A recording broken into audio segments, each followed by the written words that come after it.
3. Assalamualaikum warahmatullahi wabarakatuh. Nama saya Al-Fazayal bin Muhammad Zaim Hilmi. Kelas saya 2 Zaid bin Harisa.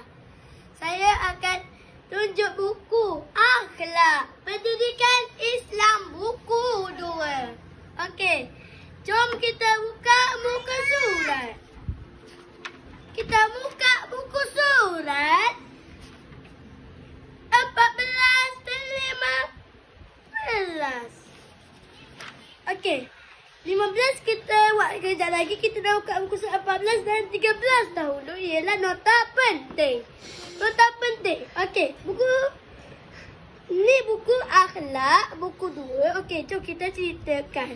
Rasul, tanggungjawab Nabi Muhammad sallallahu alaihi wasallam menyampaikan wahyu kepada manusia, menunjukkan contoh teladan kepada manusia, mengabarkan berita gembira kepada orang yang beriman tentang pahala dan balasan syurga.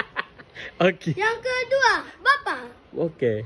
Ciri-ciri atau sifat Nabi Muhammad sebagai bapa: menaikkan perintah Allah Subhanahu wa taala.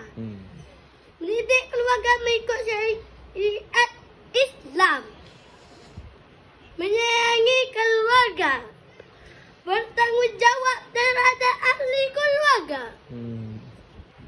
Adil dalam setiap tindakan, lemah lembut dalam melayani keluarga. Ketiga, suami. Okey. Ciri-ciri dan sifat seorang suami yang baik: bersikap penyayang dan bertanggungjawab, membimbing serta membimbing isteri dan anak mengikut. Okey. Abang suami ke? Ajaran Islam. Menyediakan nafkah seperti makanan, pakaian dan tempat tinggal, memberi didikan agama kepada ahli keluarga. Keempat, hakim. Ciri-ciri seorang hakim: bertindak adil semasa menjatuhkan hukuman. Seorang yang tegas, amanah ketika menjalankan tugas, memiliki ilmu pengetahuan pembaruan wahyu Allah, membuat sesuatu keputusan dengan bijaksana. Yang kelima, ketua tentera. Sifat kepemimpin Nabi Muhammad SAW: berani dan kuat menentang musuh yang ramai, bijak mengatur strategi perang. Dia pandai susun strategi itu. Keenam, jiran. Sikap Nabi Muhammad SAW terhadap jiran.